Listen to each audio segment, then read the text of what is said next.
In other news, Cleveland's mayor says there will be a review of officers' actions in the death of Tamir Rice. This comes one day after a grand jury chose not to indict the officer who shot the 12-year-old carrying a pellet gun at the time. There have been small and peaceful protests in Cleveland. Al Jazeera's Roxana Saberi has the latest. Jonathan, for over a year, the Tamir Rice case has divided this community. Some people say the two officers involved in the boy's death should be prosecuted. Others say the men acted appropriately. Earlier today, protests began on the steps behind me before moving to the rest of the city this evening. Only a few dozen people protested in downtown Cleveland on Tuesday, but their message was clear. I'm out here today because I'm very concerned as well as upset because justice was not done.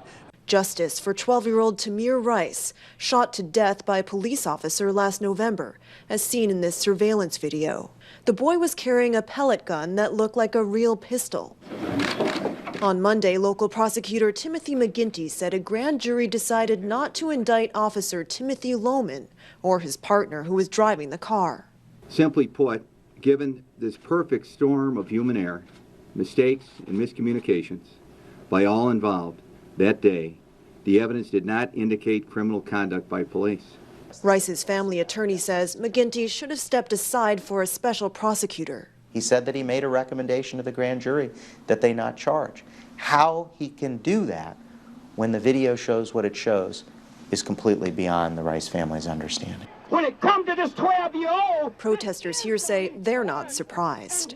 Race is always a problem in America. It's there. No, I don't think no one wants to talk about it, but it's there. How is it in Cleveland? Cleveland may be the #1. We have a long way to go, and it's an issue America has to deal with. The Tamir Rice case has catapulted Cleveland into the national debate about how police officers treat African Americans.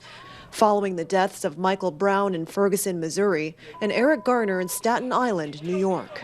So I think there's a racial animus here, there's a bias, and it's a trend that's consistent across this country. We look at police officer-involved shootings of African Americans.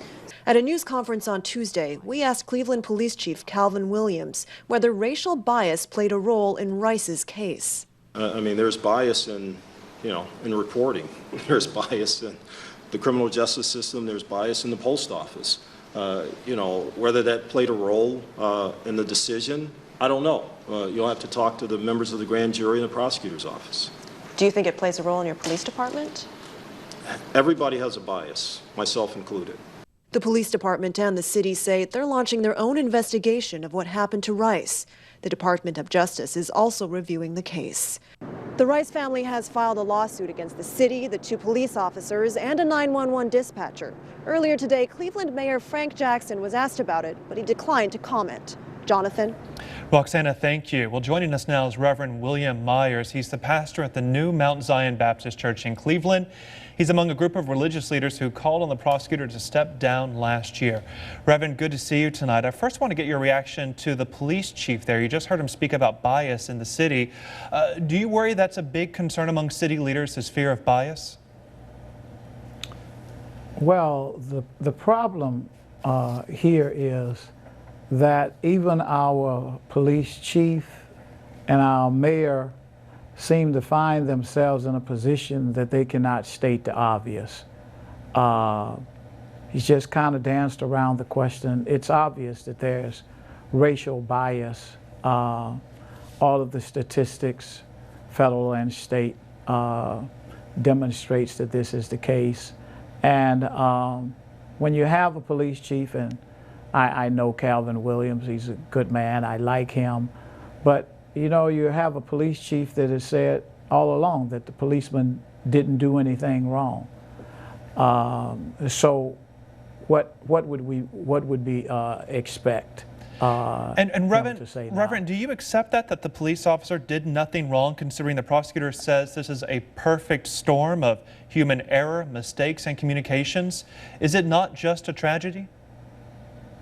No, it's not just a tragedy and a travesty. It's treachery.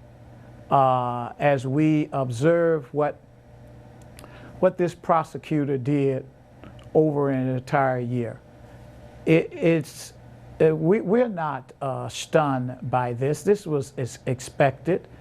He has demonstrated all along with his cherry picking that his intent was to protect the police. And that's what happened.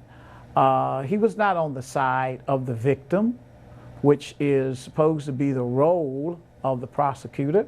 He went into that grand jury, he set things up, and then he used the grand jury as something to hide behind, where he told them, which was what he intended all along, that he did not want an indictment. And he did everything to make sure that that was the case. But what do you think the prosecutor should have done differently? Because he says he's been very transparent about this process and has only been seeking the truth. I think the prosecutor should have done what he does all the time as it relates to any regular citizen.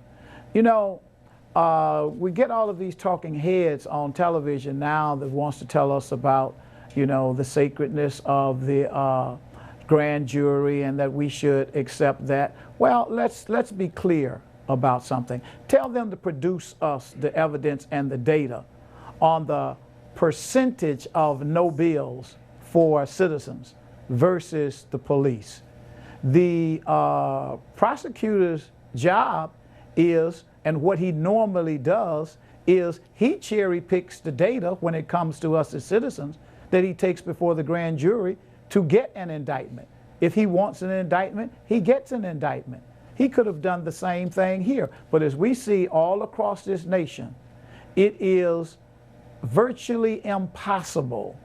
It is the exception is the case when you do get an indictment of a policeman, particularly as it relates to these crimes against African Americans. And you know, Reverend, there's been a lot of concern of violence, of protests breaking out after this decision. When you speak with your members, how much anger is there?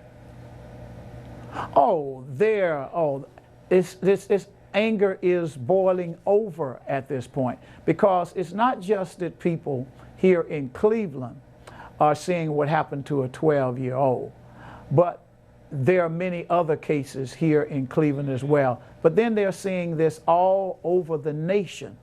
Blacks are getting shot down by policemen, primarily white policemen, and the end result is no indictment. We see then a 7-year-old white kid gets shot down by 2 black policemen in Louisiana, and all of a sudden now in 72 hours we can get an indictment, we get a charge, we get $1 million bond.